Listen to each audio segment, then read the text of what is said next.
Hi, so I'm Dr. Erez. Nice to connect with you. And I just wanted to tell you guys kind of a little bit more about my own practice and some of the advanced testing that I do with patients. Um, so, yeah, I'll just do a quick rundown of some of these really interesting tests that can give us clues as to what's going on with various chronic health issues and even just kind of optimize our health as well. So the first one I often do with patients who are presenting with gut issues or various complaints, autoimmune conditions, things like this. I'll do what's called a comprehensive stool test, and I use various companies, but one of the ones that I use is called Genova Diagnostics GI Effects. And I'll just kind of show you a sample report and kind of walk through some of the, just give you an idea of what that would entail. So, we give a stool sample over 3 days usually, if we're looking for parasites, let's say, or something like that. And we get this overall picture of our body's gut functioning. So it gives us a measure of how we're digesting things, how inflamed our gut is, how much of an imbalance of bacteria there is in our gut. It just kind of like the metabolic milieu of the gut. So it gives us a sense for what our gut microbiome is actually producing when we give it food. It also gives us an overall score for infection. So this might be parasites, it might be a specific pathogenic bacteria, et cetera, et cetera.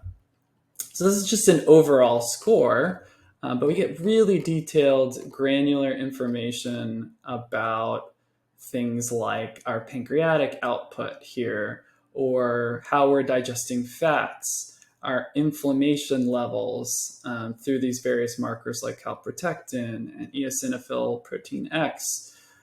We get a sense for how much butyrate is being produced by the microbiome, which is a healing substance that fiber and prebiotic fibers are digested when the microbiome takes fiber. It produces these things, and it's very healing for the gut lining.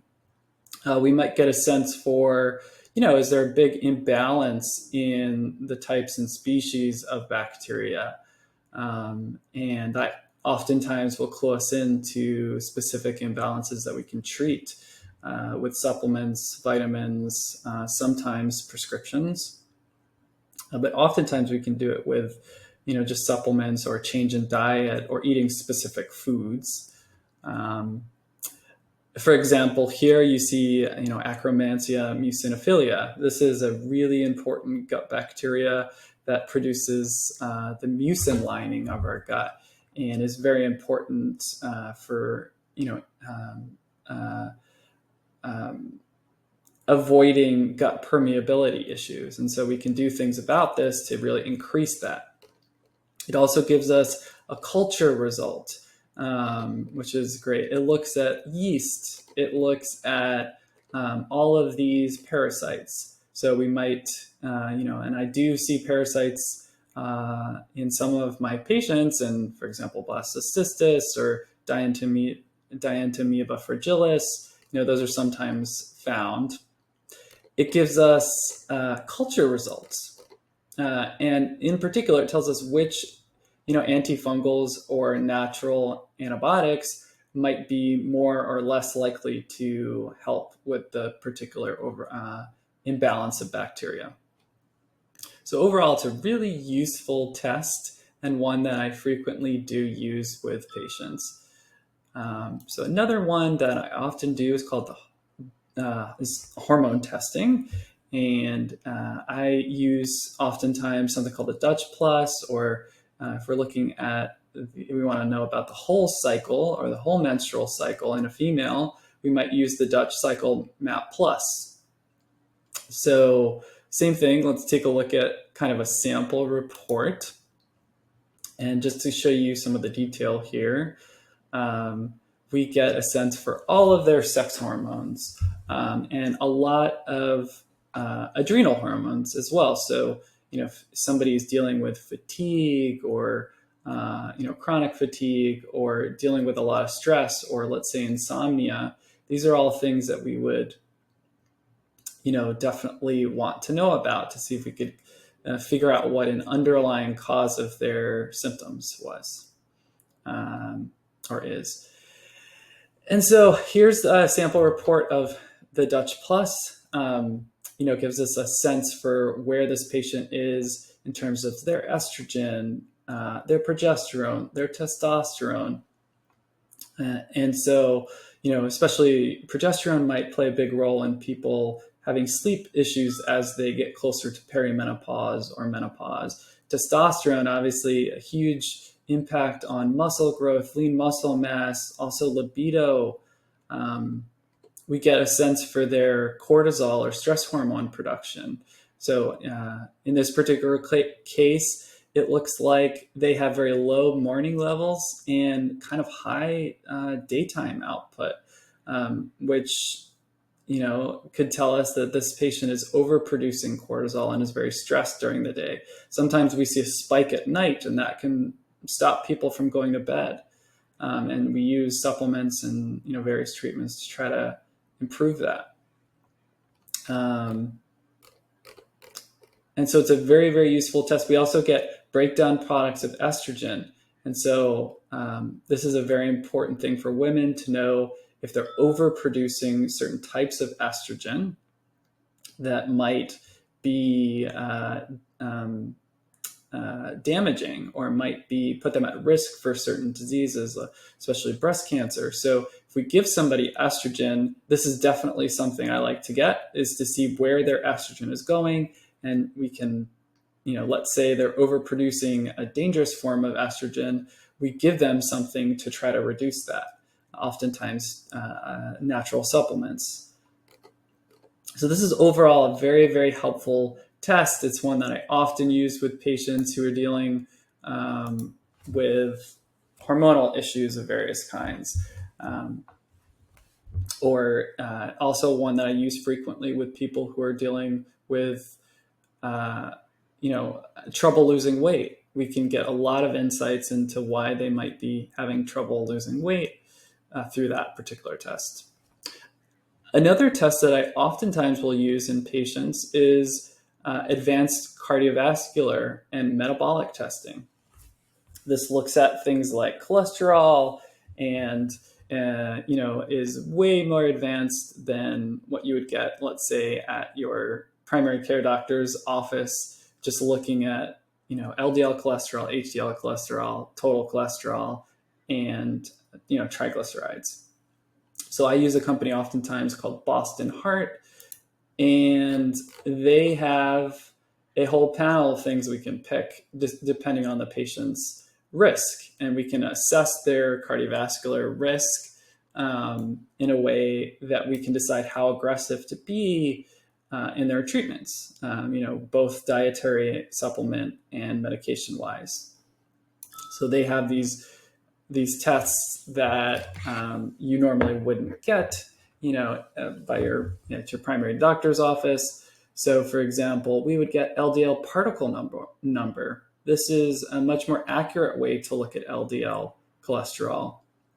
We get something called ApoB, which is another marker that helps us assess cardiovascular risk. We get all these inflammatory markers, so hsCRP, LPLA2, myeloperoxidase, fibrinogen. This tells us how much inflammation is going on in the blood vessels. We also get some metabolic markers. So what's their sugar like? What's their 3-month hemoglobin A1C like? What is their adiponectin, which is a very important signaling molecule related to weight loss and weight gain? What's their insulin like? Are they overproducing insulin that would make them more likely to be metabolically unhealthy or gain weight?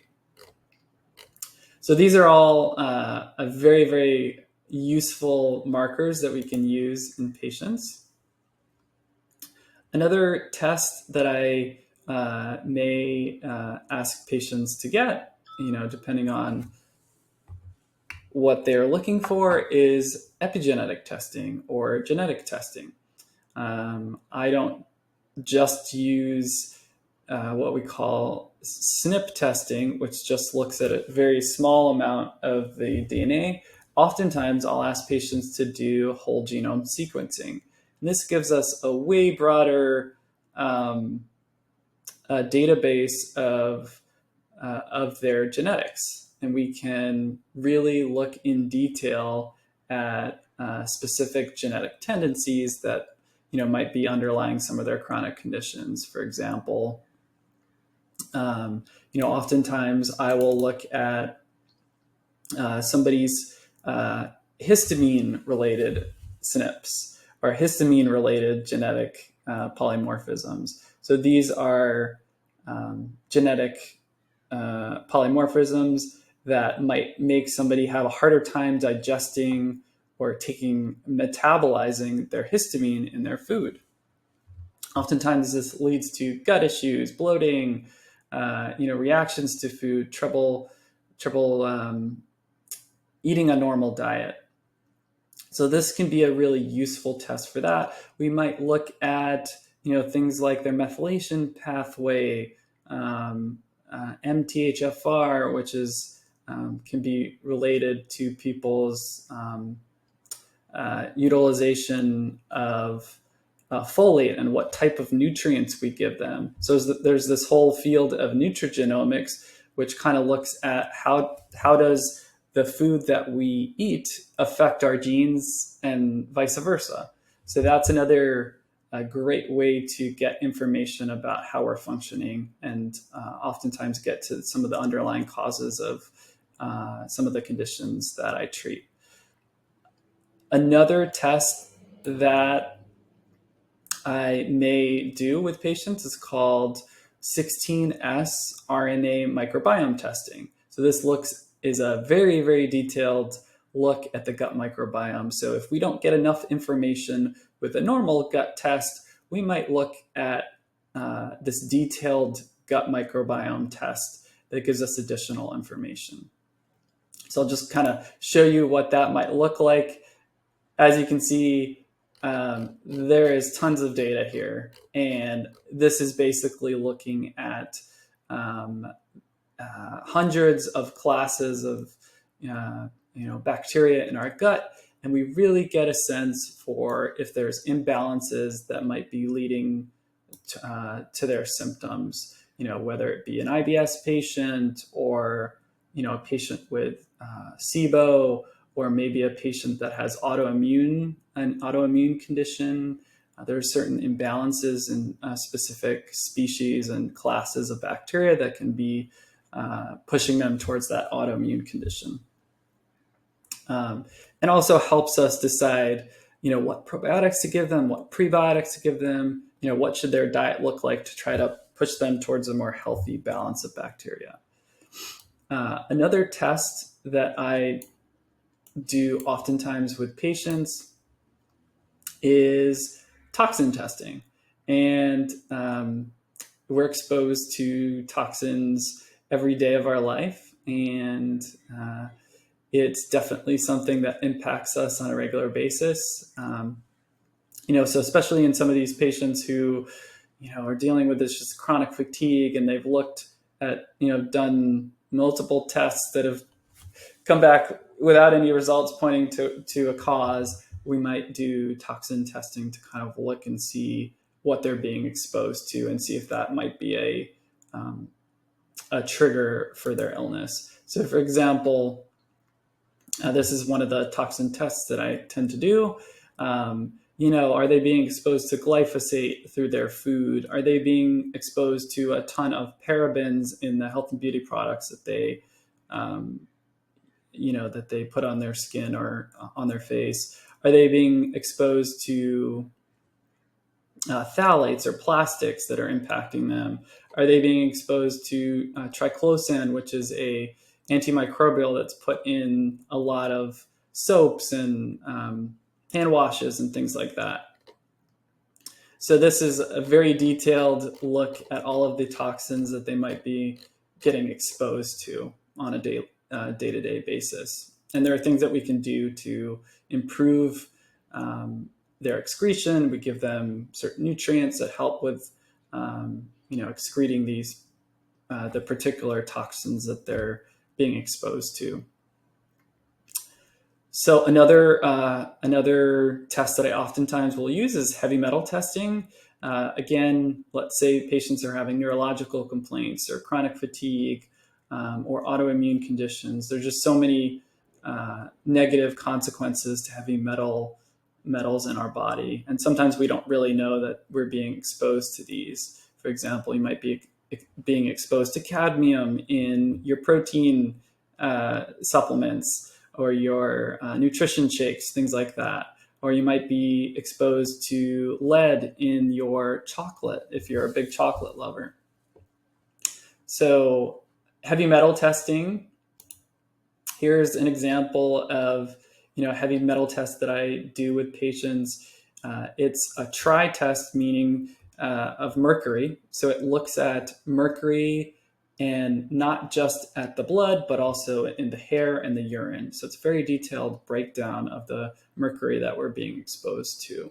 It also looks at things like cadmium, like I said, lead, antimony, arsenic. All of these things can really impact our health. And if we don't test them, then oftentimes we don't know what we're being exposed to. Another tool that I will use with patients is something called the continuous glucose monitor. This is a little patch that goes on your skin. And I use something called a Dexcom, which is just a particular brand that makes the sensor. I'll go ahead and show you. This is, just a box that it comes in.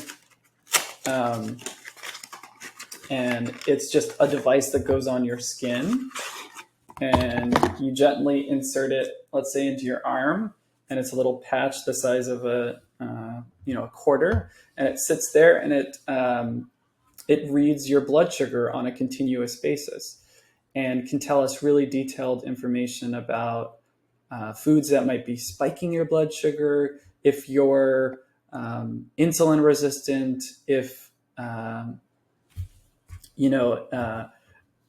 you're eating too many carbs. So these are all really important factors when, let's say, assessing somebody's metabolic health. It can lead to, if your blood sugar is spiking or not very even, it can lead to massive swings in blood sugar and cause all sorts of symptoms like anxiety, fatigue, trouble focusing. All these things are really important. So in those patients, I'll ask them to wear a 10-day continuous glucose monitor, and we'll get a sense for, on a day-to-day basis, what their lifestyle is doing to their blood sugar. So for example, this happens to be my blood sugar today, and we get a sense for, where is it, are there spikes that are happening? Are we bumping up, above, let's say 120 or 140 after a meal? Here's a little spike. It must have been breakfast. But essentially, we want to see if there are fluctuations in their glucose that are affecting their symptoms. So that's a great tool that I use with a lot of patients. Another tool that I use is in the class of biofeedback. I use something called a Muse headband, as well as other biofeedback devices. And this particular device looks like this, and it sits on your head here, and it's actually measuring your brain waves as you go about your day. In particular, I use it to help people who struggle with meditation and who need help with relaxation and calming anxiety. And so this is a tool that gives you feedback about how you're doing in your meditation. The sounds get louder, the birds chirp, when you're getting deep into your meditation, and they get really loud and obnoxious when you're not doing a good job. So it gives you immediate feedback about how you're doing in your meditation. And oftentimes this will get people to get past these, feeling like they're not doing the meditation correctly. So I'll just give you an example. It gives you, this readout after a session that tells you, okay, how active was your brain? Were you mostly in a neutral state? Were you nice and calm? Were you super active? And oftentimes what you'll see is in the beginning of a session, your brain is super, super active, right? It's very hard to calm it down. But then after a few minutes, you can see it start to calm down, and you're doing your meditation correctly, and getting the positive benefits of meditation. So it's a great tool. You get the positive feedback from these points and things like that. But it's just a really fantastic tool to help people get into a meditative state. So just wanted to tell you a little bit about some of the tools that I use, and hopefully that tells you a little bit about my practice. If you're interested in working with me, reach out by email. My email address is draaronerez@gmail.com. My website is drerez.com. And looking forward to working with you, hearing from you. If you have any questions at all, don't hesitate to reach out. Okay, hope you found this useful, and have a nice day.